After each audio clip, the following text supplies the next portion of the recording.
Je suis Travis Mitchell, 32 ans, et propriétaire d'une entreprise technologique de plusieurs millions de dollars que j'ai bâtie à partir de rien.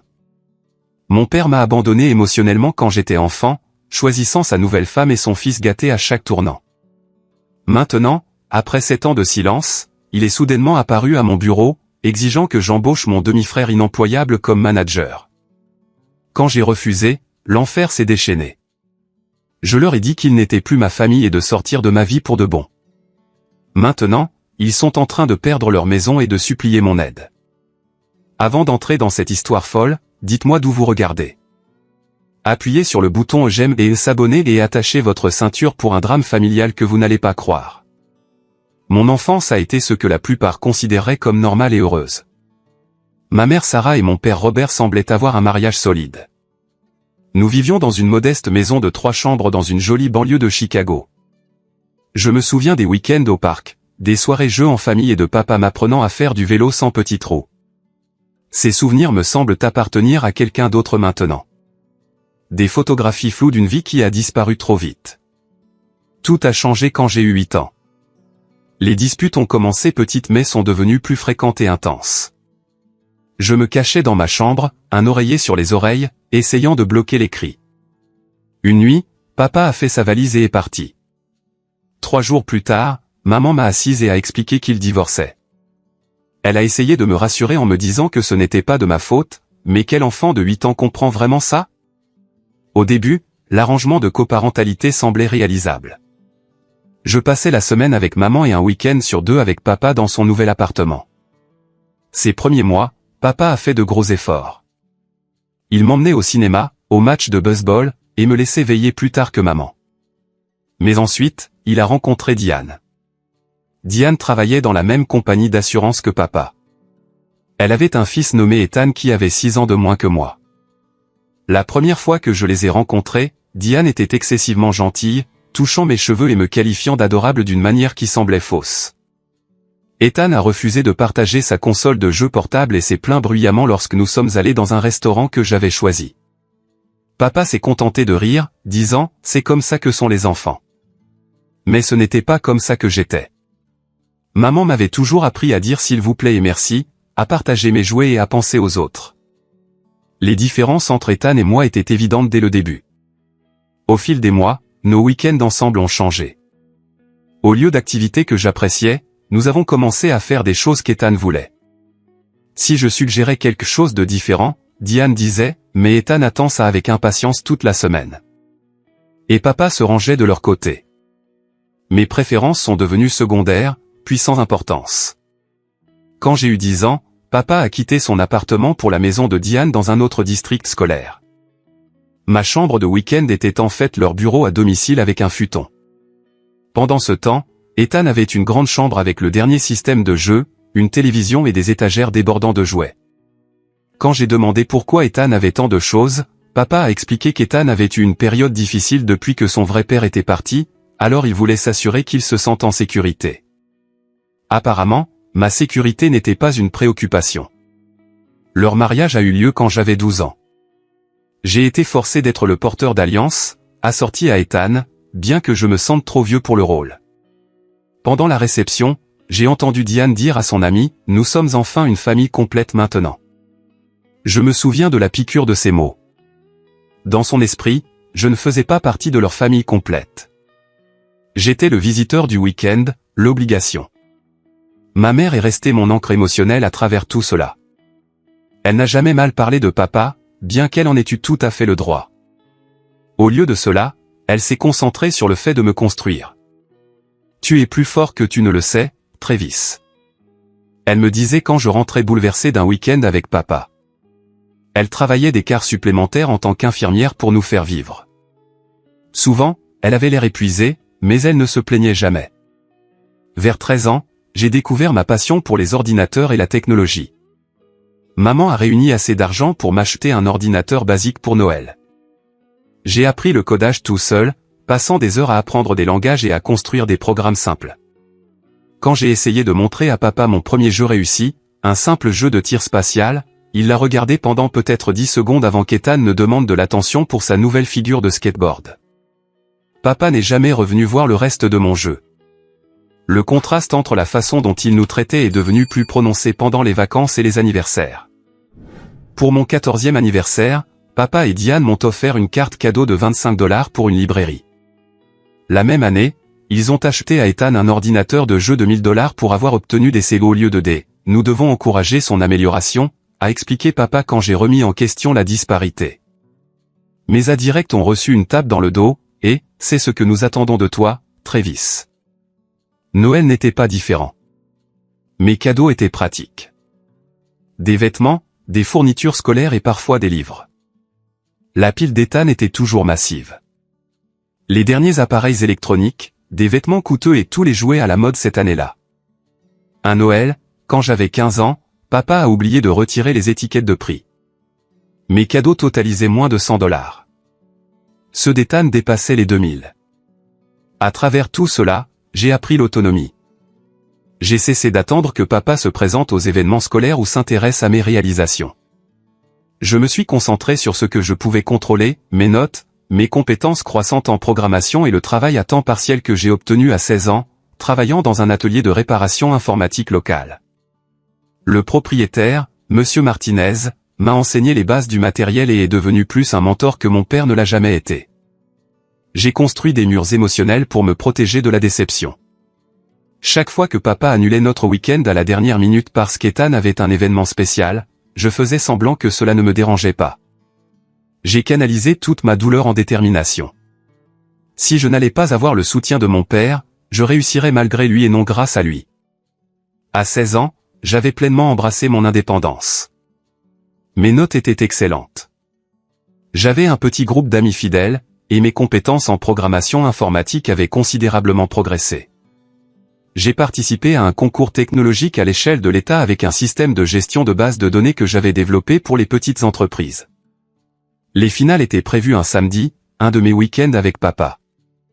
2 semaines avant le concours, j'en ai parlé à papa, expliquant que c'était important pour moi et que cela pourrait déboucher sur des opportunités de bourse d'études. Il a semblé distrait mais a hoché la tête et a dit « Nous allons essayer de faire en sorte que cela fonctionne ». Une semaine plus tard, il a appelé pour me dire qu'il ne pouvait pas m'emmener car Ethan avait un match de basketball junior le même jour. Pas même un championnat, juste un match de saison régulière où Ethan était surtout assis sur le banc. Quelqu'un d'autre ne peut-il pas l'emmener? C'est vraiment important pour mon avenir, ai-je argumenté. Travis, tu dois comprendre que la famille se soutient mutuellement. Ethan serait dévasté si nous manquions son match. Tu es plus indépendant. Tu iras très bien tout seul, a répondu papa. Maman a pris un jour de congé pour m'emmener à la place. J'ai remporté la première place et une bourse d'études de 5000 $. Quand j'ai appelé papa ce soir-là pour lui annoncer la nouvelle, il a semblé pressé. C'est super, mon grand. Et, Ethan a marqué 6 points aujourd'hui. Nous l'emmenons dîner pour fêter ça. Je t'appellerai demain. Il n'a pas appelé le lendemain ni le surlendemain. Pendant ce temps, le comportement d'Ethan a empiré au cours de son adolescence. Il s'est fait prendre 2 fois en train de voler à l'étalage, mais papa a payé les magasins pour éviter les accusations. Il a organisé des fêtes quand papa et Diane étaient absents, causant des milliers de dollars de dégâts matériels que papa a discrètement réparés. Il a échoué à des cours parce qu'il séchait l'école, mais papa a engagé des tuteurs et a fait pression sur les enseignants pour qu'ils puissent rattraper des devoirs. L'été précédant ma dernière année de lycée, j'ai cumulé 2 emplois pour économiser pour l'université. Papa m'avait promis, quand j'étais plus jeune, qu'il mettait de l'argent de côté pour mon éducation. Je n'avais aucune raison de douter de lui, même si notre relation s'était détériorée. Je ne restais plus chez lui que rarement, utilisant le travail comme excuse pour limiter nos week-ends ensemble à des dîners occasionnels. Puis vint la trahison qui a rompu le peu de lien qui subsistait entre nous. 3 mois avant la date limite des candidatures universitaires, j'ai interrogé papa sur le fonds universitaire. Nous étions assis dans un des nièces, un de nos dîners de plus en plus rares ensemble. Ethan et Diane n'étaient pas venus. Une autre soirée entre hommes qui semblait forcée et gênante. Papa a remué son café pendant un long moment avant de répondre. Il y a eu quelques changements dans ce plan, Travis. Qu'est-ce que ça veut dire, ai-je demandé, sentant déjà un nœud se former dans mon estomac. Ethan a eu cette situation l'année dernière, a-t-il commencé. La situation était qu'Ethan, à 16 ans, avait pris la voiture de papa sans permission, avait conduit en état d'ivresse et était entré en collision avec un véhicule stationné. Personne n'avait été blessé, mais les deux voitures avaient subi des dégâts importants. Les frais juridiques et les règlements étaient substantiels, a poursuivi papa. Et nos tarifs d'assurance ont grimpé en flèche. J'ai dû utiliser l'argent que j'avais économisé pour tes études. Je suis resté là, stupéfait. Tout? La plupart, a-t-il admis. Il reste peut-être 1000 $. Alors, mon fonds universitaire a servi à sortir Ethan du pétrin. Et son fonds universitaire? Vous l'avez utilisé aussi? Papa s'est agité inconfortablement. Ethan n'a pas les mêmes perspectives universitaires que toi. Nous avons décidé il y a des années d'investir davantage dans des expériences pour lui plutôt que dans l'épargne universitaire. Les implications m'ont frappé comme un coup physique. Non seulement mon père avait pris l'argent qui m'était promis, mais il n'avait même jamais créé de fonds pour Ethan, supposant que son fils n'aurait pas besoin d'aller à l'université. Pendant ce temps, je m'étais épuisé à la tâche, maintenant des notes parfaites spécifiquement pour obtenir des bourses d'études afin de compléter ce que je pensais que papa économisait. Tu m'as promis, ai-je dit, ma voix tremblante. Je comptais sur cet argent. Ethan n'en avait plus besoin, a répondu papa sur la défensive. Tu es intelligent. Tu obtiendras des bourses d'études. Ethan avait besoin d'une aide juridique ou son avenir serait ruiné. Et mon avenir n'a pas d'importance, ai-je demandé. Ce n'est pas ce que je dis. Tu as toujours été le responsable, l'indépendant. Tu t'en sortiras. Je suis sorti du restaurant sans un mot de plus. J'étais devenu le responsable parce qu'il fallait que je le sois. J'étais devenu l'indépendant parce que je ne pouvais pas dépendre de lui. Et maintenant, on s'attendait à ce que je me débrouille parce que la conduite en état d'ivresse de mon demi-frère était apparemment plus importante que mon éducation. Maman était furieuse quand je lui ai raconté, mais à sa manière pratique, elle a canalisé cette colère en action. Nous avons passé des semaines à postuler pour toutes les bourses que nous pouvions trouver. J'ai travaillé encore plus d'heures, rentrant souvent après minuit pour terminer mes devoirs. J'ai demandé des prêts étudiants, sachant que je les rembourserais pendant des années. Au final, j'ai réussi à réunir suffisamment d'argent grâce à des bourses, des prêts et mes économies pour fréquenter une université d'État avec un solide programme d'informatique. Ce n'était pas l'école de mes rêves, mais c'était un chemin vers l'avant. La communication de papa pendant mes années universitaires fut minimale. Un SMS pour mon anniversaire, une carte de Noël générique sans mots personnels. Quand j'ai fait la liste des doyens chaque semestre, il n'y a eu aucune félicitation. Quand j'ai remporté un concours de codage qui s'accompagnait d'un stage dans une entreprise technologique respectée, je n'ai même pas pris la peine de lui dire. Ethan, pendant ce temps, s'est inscrit et a abandonné 3 universités différentes. À chaque fois, papa et Diane ont entièrement financé ses frais de scolarité, son appartement et ses dépenses. À chaque fois, Ethan a fait la fête, séché les cours et échoué. Pourtant, ils ont continué à jeter l'argent par les fenêtres, inventant des excuses sur le fait qu'ils se cherchaient et qu'ils n'étaient pas prêts. J'ai obtenu mon diplôme avec mention en informatique. Maman était fièrement assise dans le public aux côtés de Monsieur Martinez, qui était devenu un véritable mentor, et ma petite amie de l'époque, Jessica. Papa avait promis de venir, affirmant avoir réservé des chambres d'hôtel pour la famille. La veille de la remise des diplômes, il a appelé pour dire qu'Ethan avait une situation d'urgence et qu'il ne pouvait pas venir. J'ai appris plus tard sur les réseaux sociaux que l'urgence était un concert auquel Ethan voulait assister. Ce fut la goutte d'eau qui a fait déborder le vase. J'ai cessé de le contacter entièrement. S'il voulait une relation avec moi, il devrait faire l'effort. Il ne l'a pas fait. Après avoir obtenu mon diplôme en 2015, je suis entré sur un marché du travail encore en convalescence après la récession. Malgré mes excellents résultats scolaires et mon expérience de stage, les postes à temps plein étaient rares.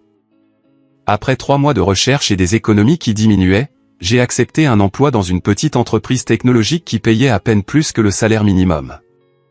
Le poste était un support de base, bien en dessous de mon niveau de compétence, mais il était dans le secteur et offrait de la flexibilité. La société Data Core Solutions ne comptait que 15 employés et opérait à partir d'un entrepôt converti. L'environnement était chaotique mais énergique. Le plus important, c'est qu'elle m'a fait rencontrer Brandon Reynolds, le chef du développement et mon superviseur direct.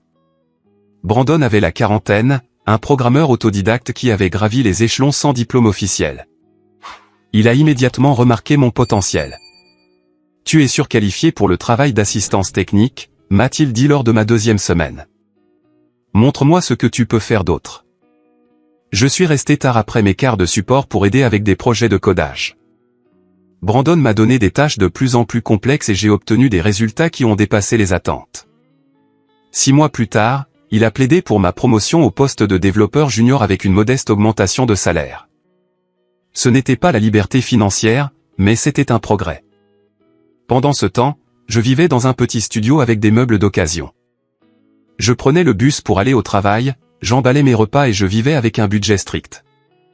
Chaque dollar supplémentaire allait au remboursement de mes prêts étudiants ou à la constitution d'un petit fonds d'urgence. Alors que d'anciens camarades de classe publiaient des photos de vacances et de nouvelles voitures sur les réseaux sociaux, je me concentrais sur le long terme. Le moment clé est arrivé 1 an après mon entrée chez Datacore. Je développais un projet parallèle, un système de gestion de la relation client avec des analyses intégrées, spécialement conçu pour les petites entreprises. La plupart des logiciels de CRM de l'époque étaient soit trop chers, soit trop complexes pour les entreprises familiales.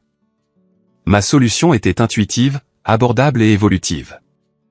J'ai montré le prototype à Brandon, qui a immédiatement reconnu son potentiel.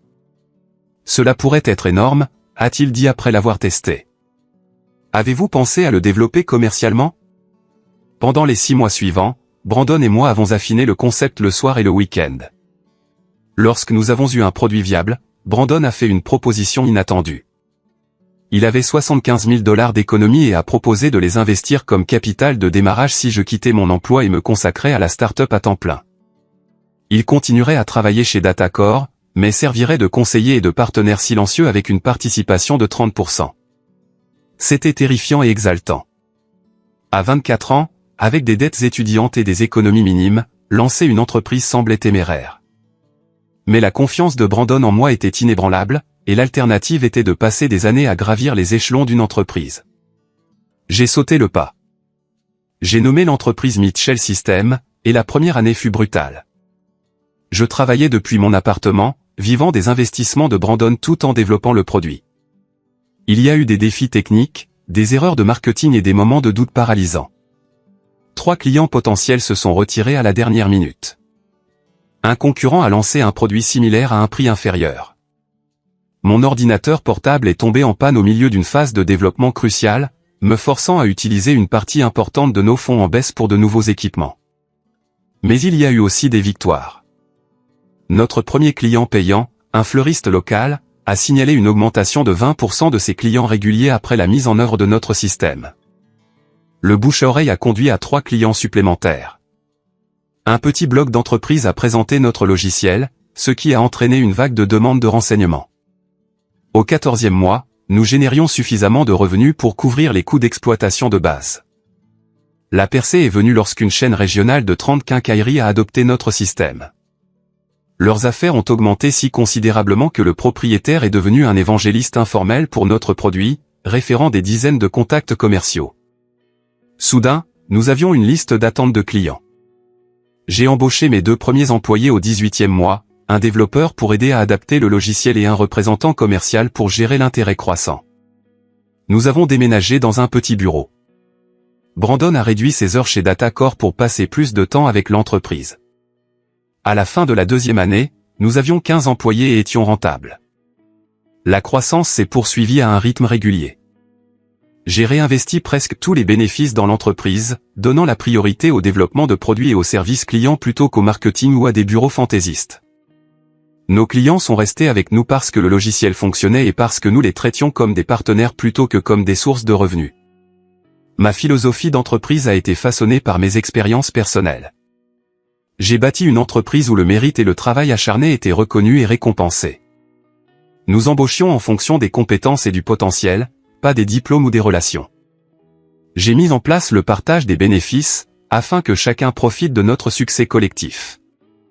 Lorsque nous avons atteint 50 employés au cours de la 4e année, nous n'avions toujours aucun roulement de personnel, ce qui est inédit dans l'industrie technologique. La culture d'entreprise est devenue connue pour l'innovation, la loyauté et l'équilibre travail-vie personnelle. Nous offrions des horaires flexibles, des avantages sociaux complets et des activités régulières de renforcement d'équipe. Je voulais créer l'environnement de soutien que je n'avais jamais eu en grandissant. Mes employés sont devenus plus que des collègues. Ils étaient une sorte de famille choisie. Ma vie personnelle pendant ces années a été reléguée au second plan par la construction de l'entreprise.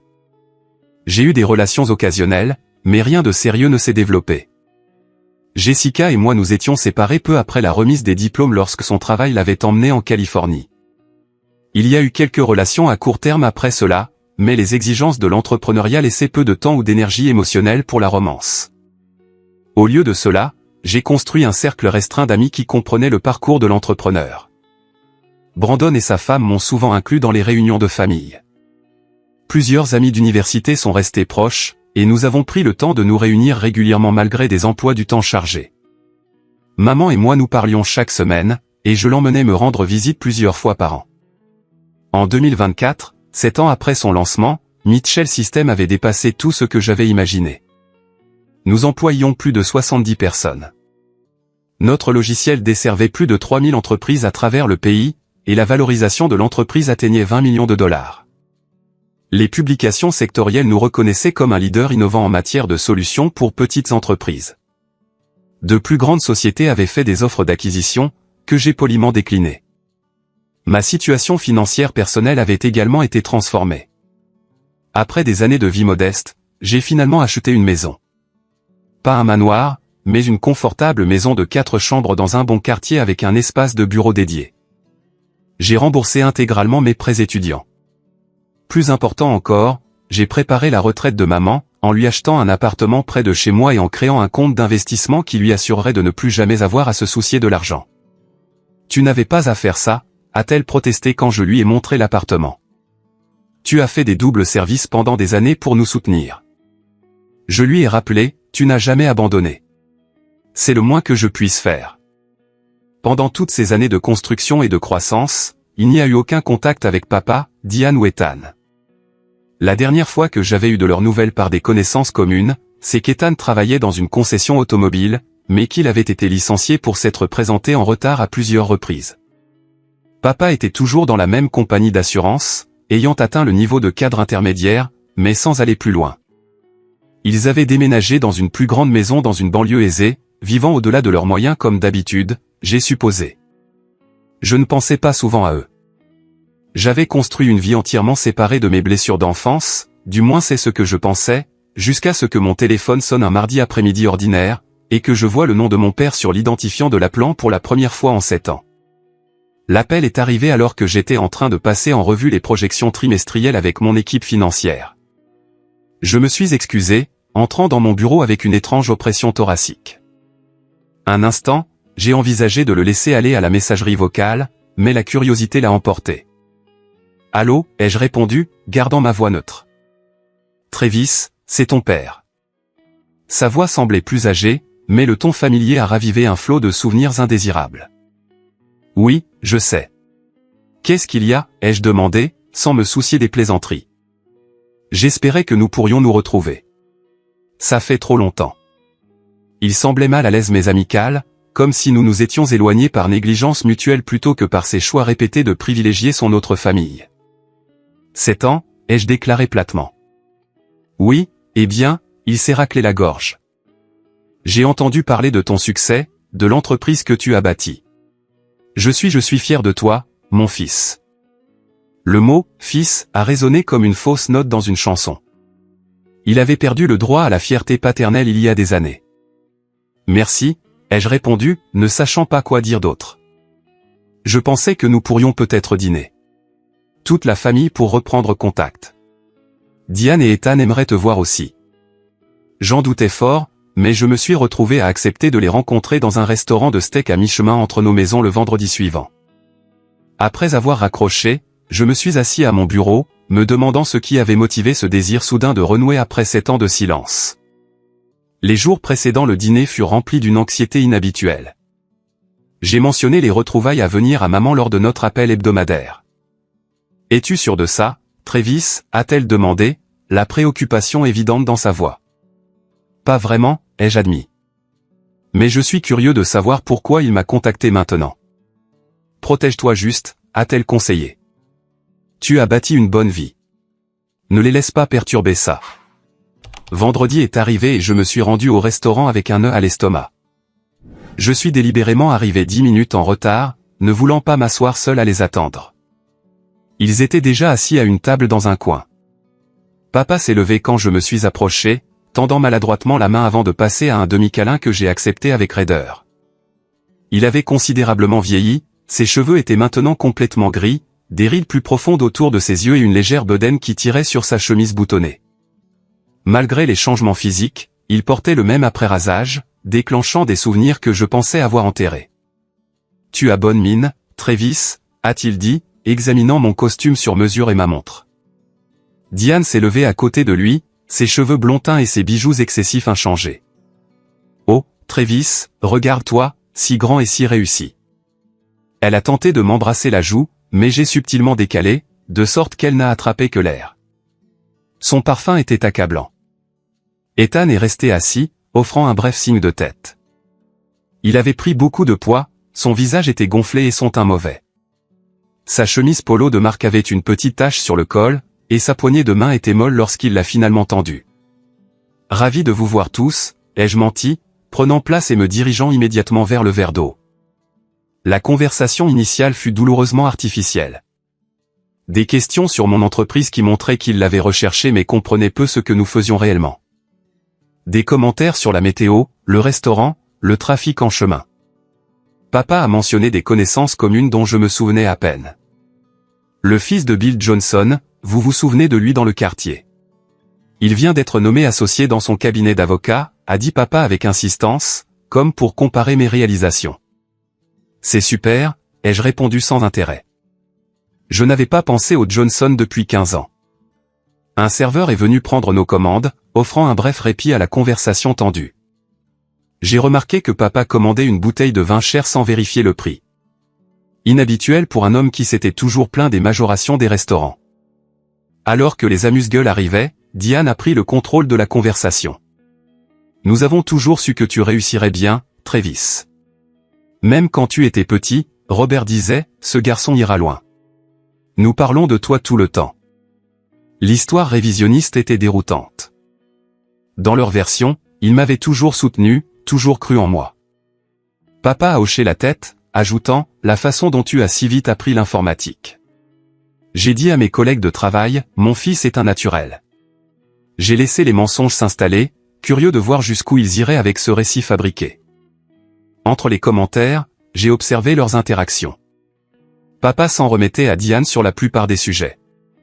Ethan vérifiait constamment son téléphone, ne contribuant que par des plaintes sur le service et la nourriture. Alors Travis, a poursuivi Diane, se penchant en avant. Raconte-nous ton entreprise. Robert a dit, tu as combien d'employés maintenant? 73, ai-je répondu. Et tu es le grand patron, s'est-elle exclamée avec un enthousiasme exagéré. Le PDG. Imagine Robert. Travis est un PDG. Le possessif, R. Travis, m'a fait serrer la mâchoire.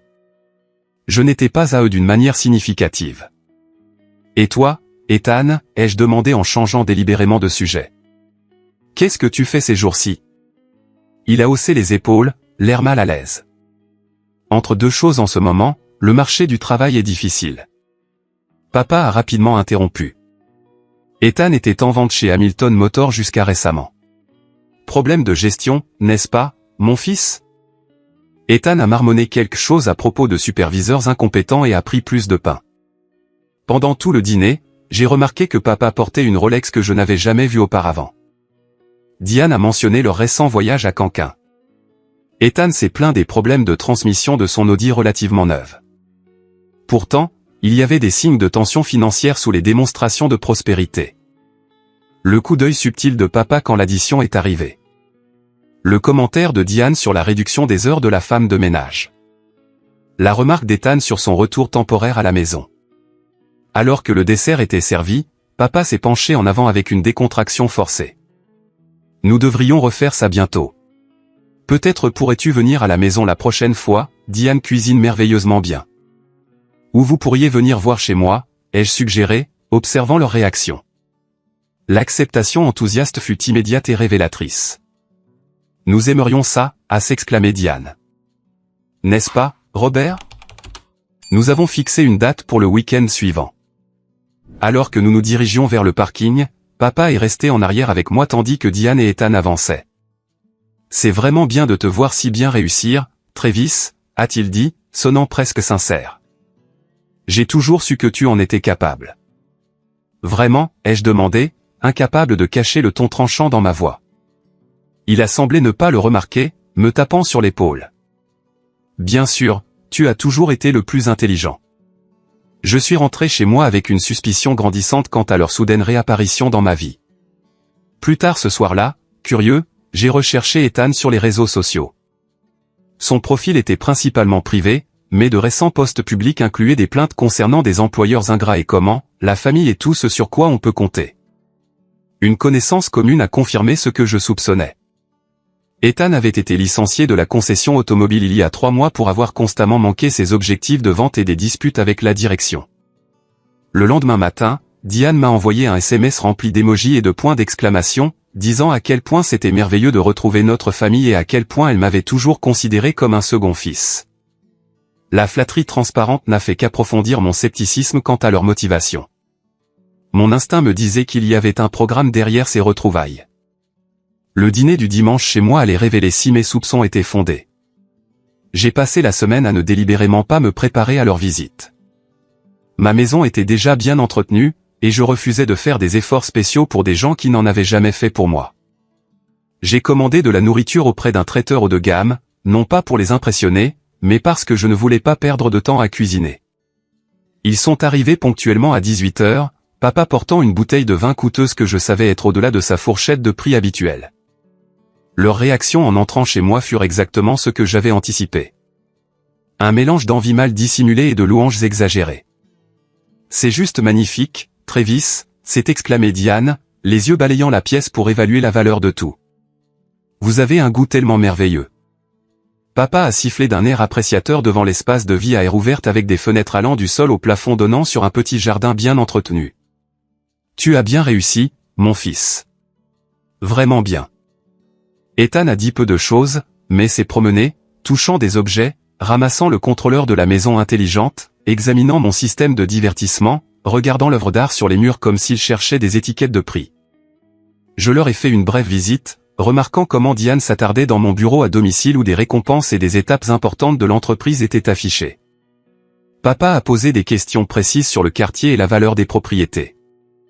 Ethan a disparu pendant plusieurs minutes, et je l'ai retrouvé plus tard à l'étage, fouillant mes chambres. Juste en train de regarder l'aménagement, a-t-il dit avec un sourire peu convaincant quand je lui ai demandé ce qu'il faisait. Pendant le dîner, la conversation a d'abord suivi le même schéma superficiel que notre rencontre au restaurant. Papa m'a interrogé sur mon parcours vers le succès, cherchant clairement des détails sur les finances de l'entreprise sans être direct. Diane a commenté à plusieurs reprises à quel point je devais être si occupé et n'avoir probablement guère le temps d'avoir une vie personnelle, sa façon de déterminer si j'étais célibataire. Ethan est resté principalement silencieux, faisant occasionnellement des remarques sarcastiques sur les « tech bros » entre de grandes bouchées de nourriture. Après le plat principal, alors que nous nous dirigions vers le salon avec café et dessert, papa a finalement révélé le but de leur soudaine réapparition dans ma vie. Travis, nous avons réfléchi, a-t-il commencé, posant sa tasse de café avec une précaution délibérée, à la situation professionnelle d'Ethan. Je n'ai rien dit, attendant qu'il continue. Comme tu le sais, il a eu quelques difficultés à trouver le bon emploi professionnel, a poursuivi papa, choisissant ses mots avec soin. Et il nous est venu à l'esprit, avec ta société qui va si bien et qui a clairement besoin de bonnes personnes, qu'il pourrait y avoir une opportunité là-bas. Une opportunité, ai-je répété, gardant mon expression neutre. Oui, Diane a sauté dedans avec enthousiasme. Ethan a toujours eu de telles compétences relationnelles. Il serait parfait en gestion. Je me suis tourné pour regarder Ethan, qui s'est soudainement redressé. Tu veux un emploi dans mon entreprise? Pas n'importe quel emploi, a précisé papa. Nous pensions à quelque chose en gestion, peut-être directeur des opérations ou directeur des ventes, quelque chose qui utilise ses capacités interpersonnelles. L'audace était à couper le souffle. Après 7 ans sans contact, il s'attendait à ce que je donne à Ethan, qui ne pouvait pas conserver un emploi de base en vente, un poste de direction de haut niveau dans l'entreprise que j'avais bâtie à partir de rien. Quelle est votre expérience en gestion, Ethan? Ai-je demandé calmement. Il s'est agité inconfortablement. J'ai supervisé 2 jeunes vendeurs chez Hamilton pendant un certain temps. Avant d'être licencié, ai-je ajouté, son visage rougit. C'était politique. Le directeur des ventes en avait après moi. Et avant ça, les autres emplois. Papa a interrompu avant qu'Ethan ne puisse répondre. Écoute Travis, tout le monde a des revers. L'important, c'est que nous sommes une famille. La famille s'entraide. Tu es en position de donner à Ethan l'opportunité dont il a besoin pour vraiment briller. Je n'embauche pas de membres de ma famille, ai-je déclaré. C'est la politique de l'entreprise. Les politiques peuvent être modifiées quand on est le patron, a dit Diane avec un sourire contraint. J'aurais besoin de voir un CV, ai-je poursuivi en ignorant son commentaire. Des références d'anciens employeurs. Le même processus de candidature que tout le monde. Papa a agité la main de manière dédaigneuse. Allez, Travis. C'est Ethan dont nous parlons. Ton frère. Demi-frère, ai-je corrigé. Que je n'ai pas vu ou entendu parler depuis 7 ans. C'est de l'eau sous le pont, a insisté Diane. Nous sommes ici maintenant, renouons le contact. C'est ce que fait la famille. Se soutenir mutuellement. J'ai pris une profonde inspiration. Si Ethan veut postuler pour un poste de débutant et gravir les échelons en fonction de ses performances, je considérerais sa candidature comme celle de n'importe qui d'autre. La température dans la pièce a semblé baisser de 10 degrés. Débutant? Ethan a finalement parlé, la voix tendue d'indignation. Je ne suis pas un gamin d'université à la recherche de son premier emploi. Non, ai-je convenu. Les étudiants finissent généralement l'université. Son visage est devenu d'un rouge plus profond. Tu penses que tu es tellement meilleur que tout le monde maintenant que tu as de l'argent. Ce n'est pas une question d'argent, ai-je expliqué, gardant mon sang-froid. Mon entreprise réussit parce que nous embauchons des personnes qualifiées et que nous les promouvons en fonction du mérite. Je nuirais à mes employés si je plaçais quelqu'un sans expérience pertinente à un poste de direction. Papa s'est penché en avant, sa façade amicale s'effondrant. Après tout ce que nous avons fait pour toi en grandissant, c'est ainsi que tu nous rembourses. Tu ne serais même pas là où tu es si ce n'étaient des valeurs que nous t'avons inculquées. L'absurdité de sa déclaration m'a presque fait rire. Qu'avez-vous exactement fait pour moi, papa? Quelles valeurs m'avez-vous inculquées? Est-ce quand vous avez manqué mon concours technologique pour le match de basket d'Ethan? Quand vous avez pris mon fonds universitaire pour le sortir du pétrin après qu'il ait conduit en état d'ivresse? Ou peut-être quand vous avez manqué ma remise de diplôme universitaire pour un concert? C'est de l'histoire ancienne, a répliqué papa d'un geste. Les parents font des erreurs. Nous avons fait de notre mieux pour vous deux, les garçons. Votre mieux était plutôt unilatéral, ai-je observé. La douceur artificielle de Diane a complètement disparu. Nous vous avons élevé pendant 10 ans dans notre maison, Travis. Nous vous avons habillé, nourri, fourni un toit au-dessus de votre tête. Vous nous devez. J'étais la responsabilité légale et financière de votre mari. En tant que son enfant, ai-je corrigé. Ce n'est pas la même chose que de m'élever. Et cela ne signifie certainement pas que je dois à Ethan un emploi pour lequel il n'est pas qualifié. Alors c'est ça, a demandé papa en se levant. Nous essayons de renouer et tu ne peux même pas aider ton frère avec quelque chose d'aussi simple qu'un emploi. S'il veut postuler correctement et commencer au niveau approprié, j'ai déjà dit que je l'envisagerai. Ethan s'est levé maintenant, les poings serrés. Je ne vais pas travailler dans un poste de soutien technique au salaire minimum juste parce que tu as un problème avec le passé. Alors je ne peux pas t'aider, ai-je dit simplement. Ingrat petit, a commencé papa mais il s'est repris. Je pourrais te rendre les choses difficiles, Travis. La famille me respecte toujours. Tes grands-parents, tes cousins, s'ils savaient comment tu nous traitais, tu menaces de monter le reste de la famille contre moi, ai-je demandé incrédule. Des gens que je n'ai pas vus depuis une décennie parce que tu as cessé de m'inclure dans les réunions de famille. Robert, Diane a posé sa main sur son bras, réalisant soudain que les choses dégénéraient. Calmons-nous tous.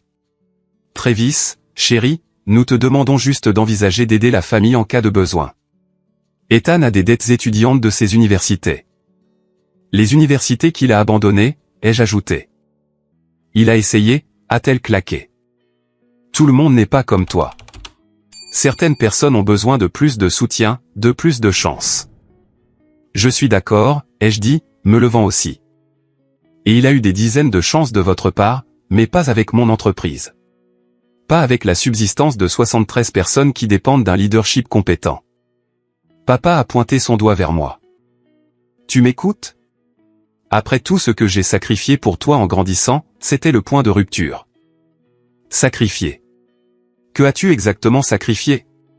Tu as choisi ta nouvelle famille à ma place à chaque opportunité.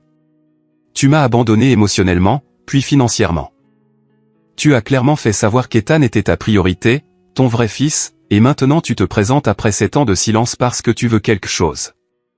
Silence, cette discussion est terminée. Je pense que vous devriez partir. Diane a tenté une dernière approche, des larmes apparaissant soudainement sur commande. Nous essayons juste d'être une famille à nouveau. Nous n'avons jamais été une famille, ai-je dit doucement. Vous vous en êtes assuré il y a longtemps. S'il vous plaît, partez. Ils ont ramassé leurs affaires en un silence de pierre. À la porte, papa s'est retourné. Ce n'est pas fini, Travis. Tu regretteras d'avoir tourné le dos à la famille. Après leur départ, je me suis versé un verre et je me suis assis dans le silence soudain de mon salon. Je m'étais attendu à une sorte de motif caché, mais l'audace purement éhontée avait tout de même réussi à me choquer. Ce à quoi je ne m'attendais pas, c'est à quelle vitesse ils allaient envenimer la situation. La semaine qui a suivi a été un barrage de messages de plus en plus hostiles. Cela a commencé par des SMS culpabilisants de Diane sur la façon dont j'avais brisé le cœur de votre père et détruit le dernier espoir d'Ethan. Quand ceux-ci sont restés sans réponse, les messages de papa sont devenus plus agressifs, invoquant des obligations et des dettes que je leur devais soi-disant. Après tout ce que nous avons fait pour vous, c'est ainsi que vous nous remboursez. En nous crachant au visage, lisez un message. La contribution d'Ethan était un message vocal divagant et rempli de grossièreté sur la façon dont je pensais être trop bien pour la famille maintenant, et comment mon succès n'était qu'une question de chance, plutôt que de compétence ou de travail acharné. J'ai bloqué leur numéro après 3 jours, mais le harcèlement a continué par email et même par message LinkedIn. Papa a d'une manière ou d'une autre obtenu les coordonnées de mon assistante et a commencé à lui laisser des messages. Chacun marqué « Urgence familiale ». La situation a atteint son point de rupture le jeudi matin. J'étais en réunion avec notre équipe de développement lorsque mon assistante a interrompu, l'air mal à l'aise. Je suis désolé de vous déranger, mais votre père est dans le hall. Il exige de vous voir et refuse de partir. La sécurité demande comment vous voulez gérer ça. Je me suis excusé et me suis dirigé vers l'avant du bâtiment. À travers les portes vitrées, je pouvais voir papa faire les 100 pas agressivement, gesticulant alors qu'il se disputait avec la réceptionniste et le garde de sécurité. Son visage était rougi de colère, sa cravate de travers. Dès qu'il m'a vu, il a pointé du doigt, m'accusant. Le voilà, le grand et important PDG qui est trop bien pour sa famille. Plusieurs employés se sont arrêtés pour regarder. J'ai gardé mon sang-froid, m'adressant au garde de sécurité. Veuillez escorter Monsieur Mitchell dans la petite salle de conférence. Je lui parlerai là-bas. Bien sûr que oui, a marmonné papa en suivant le garde. Une fois seul dans la salle de conférence, la porte fermée, j'ai parlé en premier. C'est complètement inapproprié. Vous ne pouvez pas venir sur mon lieu de travail et faire une scène. Je n'aurais pas à le faire si tu répondais à ton fichu téléphone, a-t-il répliqué. Tu nous as tous bloqués, ta propre famille. Que voulez-vous, papa? Vraiment? Parce que ça a dépassé le ridicule. Il a pris une profonde inspiration, redressant sa cravate dans une piètre tentative de retrouver sa dignité. Je veux que tu reconsidères de donner un poste à Ethan. Un vrai poste, pas une bêtise de débutant. Cela n'arrivera pas, ai-je déclaré fermement. Et le fait de vous présenter ici comme ça ne fait que confirmer que j'ai pris la bonne décision. Alors je n'ai pas le choix, a-t-il dit, sa voix soudainement froide. À partir de cet instant, tu n'es plus mon fils. Tu es mort pour moi et pour cette famille. Je m'assurerai que tout le monde sache comment tu nous as tourné le dos quand nous avions besoin de toi. J'aurais dû ressentir quelque chose à ces mots. blessure, colère, perte. Au lieu de cela, j'ai ressenti un sentiment inattendu de clarté et de libération. Vous ne pouvez pas renier quelqu'un qui a cessé d'être votre fils il y a des années, ai-je dit doucement. Vous avez fait votre choix il y a longtemps, papa. Vous avez choisi Diane et Ethan. Vous m'avez échangé contre votre nouvelle famille au moment où ils sont entrés dans votre vie. Chaque fois que vous avez manqué mes événements pour ceux d'Ethan. Chaque fois que vous avez méprisé mes réalisations tout en célébrant sa médiocrité. Chaque fois que vous avez pourvu à ses besoins tout en me laissant me débrouiller seul. Son visage a enregistré le choc de mon calme. Vous ne pouvez pas prendre ce que vous n'avez jamais donné, ai-je poursuivi. Vous n'étiez mon père que de nom. Brandon Reynolds a été plus une figure paternelle pour moi en 7 ans que vous ne l'avez été en 20. Alors allez-y, racontez à la famille élargie l'histoire qui vous fait vous sentir mieux. Les gens qui comptent dans ma vie connaissent la vérité. Petit ingrat, il a commencé à se lever de sa chaise. Cette conversation est terminée. Je l'ai interrompu. La sécurité va vous escorter. Si vous revenez dans ces locaux ou contactez à nouveau mes employés, je déposerai une ordonnance d'éloignement. J'ai appuyé sur le bouton de l'interphone et j'ai demandé à la sécurité d'entrer. Papa a continué à crier pendant qu'il l'emmenait, mais ces mots n'avaient plus aucun pouvoir sur moi. J'avais enfin dit ce que j'avais besoin de dire après toutes ces années. J'ai convoqué une réunion d'urgence avec notre directeur des ressources humaines et l'équipe de sécurité.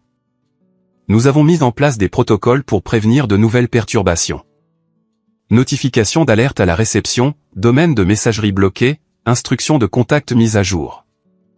J'ai brièvement expliqué à mon équipe de direction que je traitais une affaire personnelle impliquant des membres de la famille éloignés faisant des demandes inappropriées.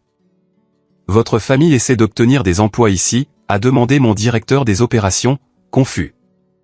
Ce n'est pas ma famille, ai-je répondu. Pas d'une manière significative.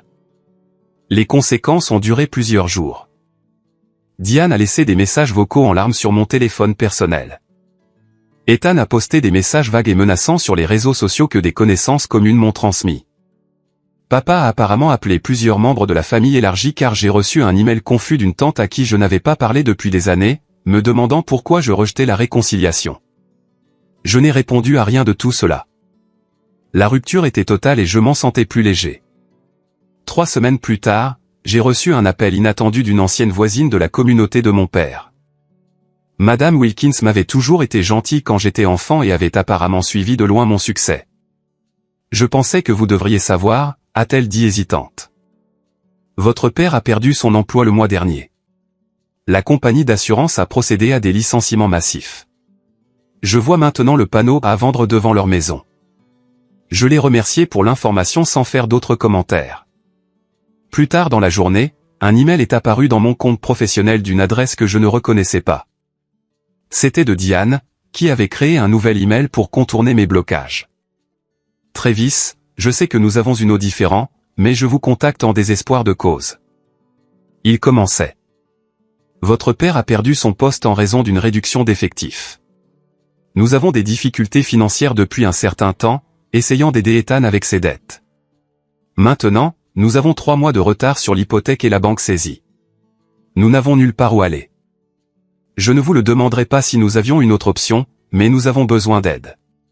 Seul peut-être. Juste le temps que Robert trouve un autre poste. S'il vous plaît, Travis. Quels que soient les problèmes que vous avez avec nous, nous sommes toujours une famille. L'email se terminait par des détails sur le montant de leur hypothèque et un récit poignant sur la souffrance de la santé mentale d'Ethan en raison de leurs circonstances. Je suis resté avec cette information pendant plusieurs jours, travaillant sur mes sentiments avec mon thérapeute. Une partie de moi ressentait une satisfaction vengeresse. Il faisait face aux conséquences d'années de mauvaise gestion financière et avait permis à l'irresponsabilité d'Ethan. Une autre partie ressentait une poussée de culpabilité.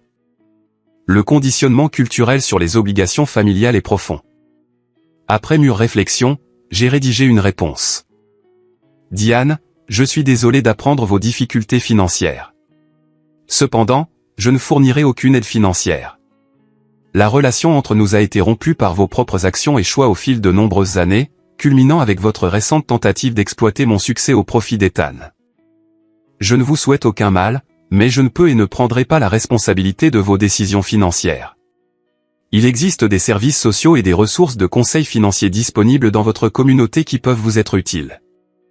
Je vous demande à nouveau de respecter mes limites et de cesser tout contact. » Travis, sa réponse fut immédiate et vitriolique, toute prétention de politesse disparut. Elle me traita de sans-cœur, de cruel, d'ingrat. Elle détailla tout ce qu'ils avaient soi-disant fait pour moi et comment je les abandonnais à leur heure la plus sombre. La dernière ligne disait: « Tu regretteras cela quand nous vivrons dans notre voiture et que ton père aura une crise cardiaque à cause du stress que tu as causé. » Je n'ai pas répondu. Au lieu de cela, j'ai bloqué la nouvelle adresse email et j'ai demandé à mon équipe informatique de mettre en place un filtrage plus strict.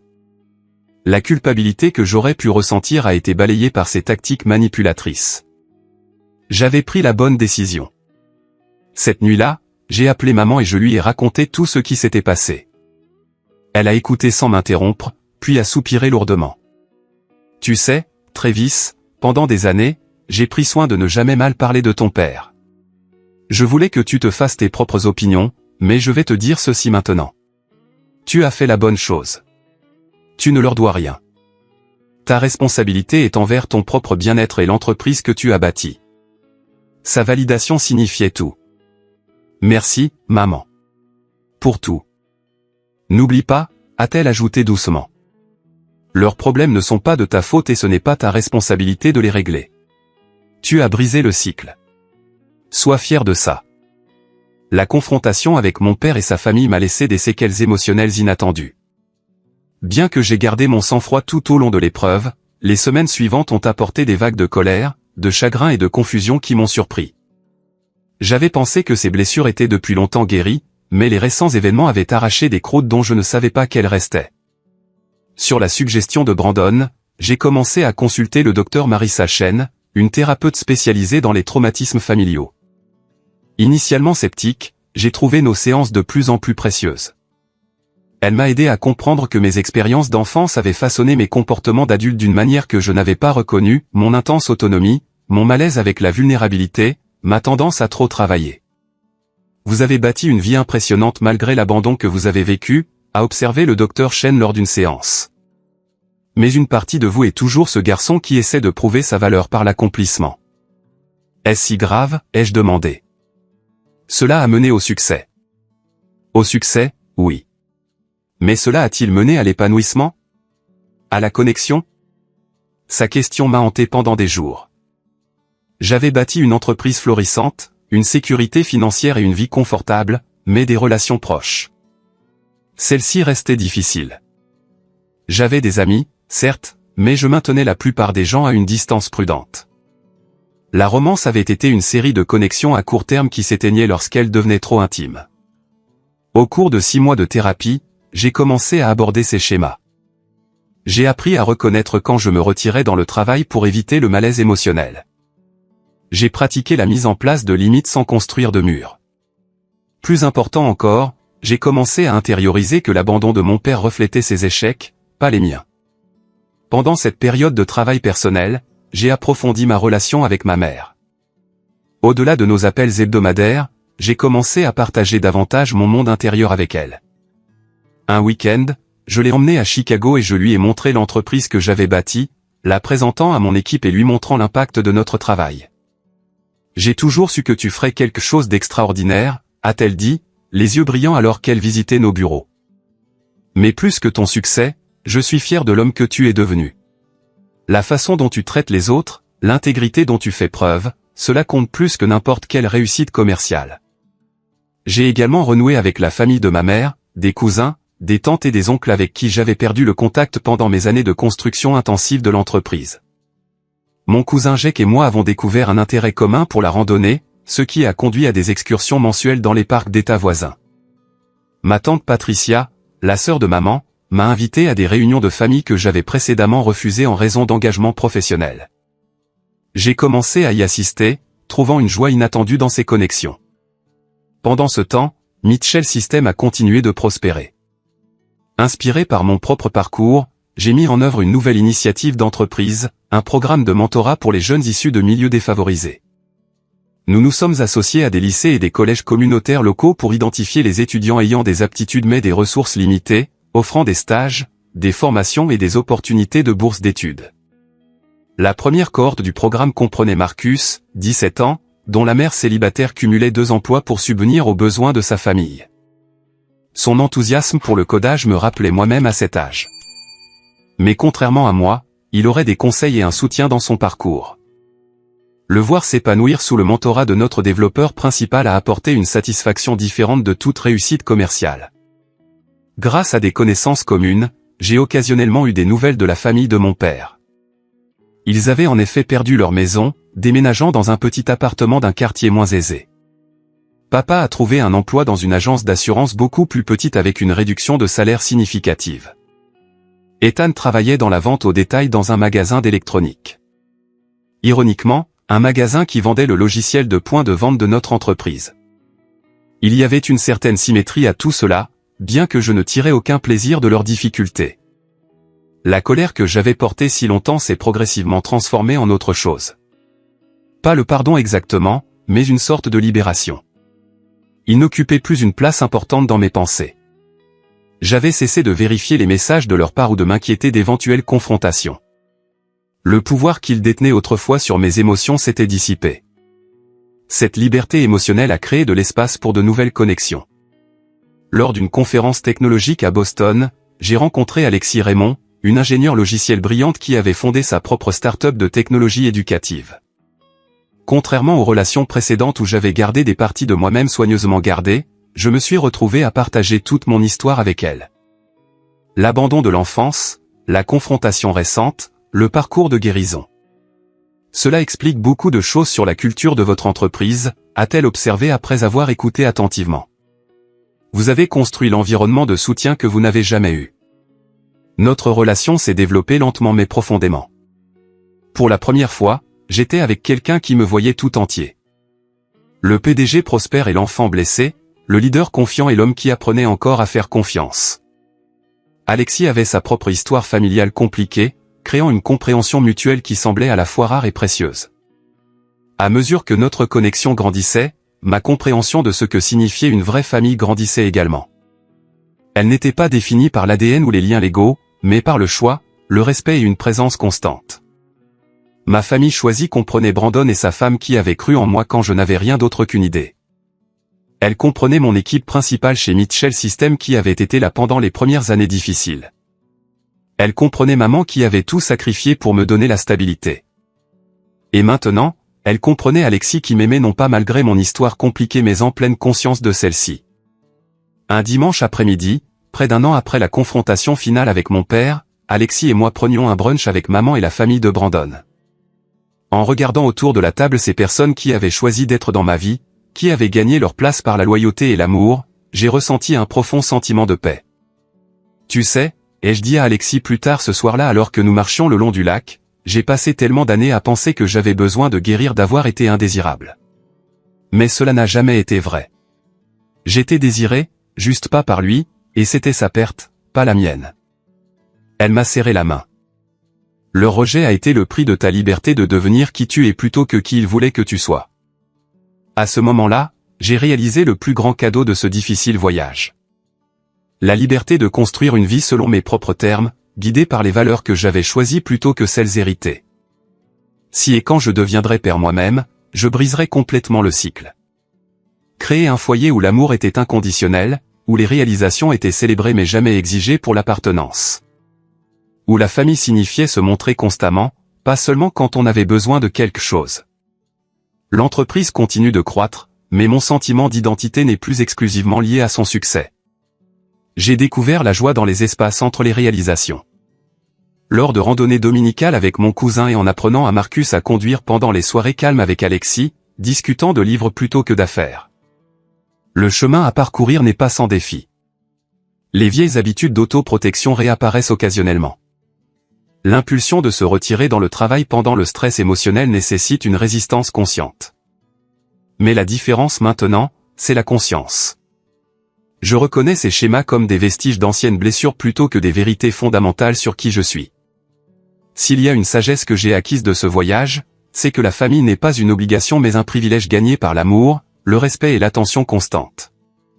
Les liens de sang peuvent déterminer nos débuts, mais ils n'ont pas besoin de définir toute notre histoire. Nous avons le pouvoir de choisir qui appartient à nos vies, de construire des liens basés sur la valeur mutuelle plutôt que sur l'obligation.